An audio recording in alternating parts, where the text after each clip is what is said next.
আসসালামু আলাইকুম রহমতুল্লাহ বারাকাতু। এটা আমাদের সিমমিটের আওতায় চমৎকার একটা গমের প্লট, যেখানে প্রায় 4000 লাইনের ট্রায়াল দেওয়া হয় ব্লাস্ট রোগের এগেনস্টে। ব্লাস্ট রোগ প্রতিরোধী জাতগুলো খুঁজে বের করাই এই সিমমিটের প্রধান উদ্দেশ্য, এবং প্রায় প্রতি বছরই এখান থেকে লাইনগুলো সিলেকশন করা হয়। এটা অত্যন্ত আধুনিক উপায়ে এটা করা হয়। প্রতিটা লাইনে আলাদা আলাদা ট্যাগ দেওয়া আছে এবং পানি সেচটা দেওয়া হয় সিঞ্চন পদ্ধতিতে।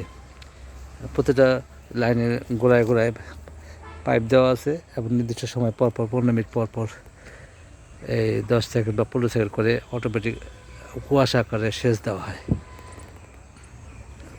ধন্যবাদ। ভিডিওটি ভালো থাকলে লাইক, কমেন্ট, শেয়ার, ফলো এবং সাবস্ক্রাইব করুন প্লিজ। আসসালাম।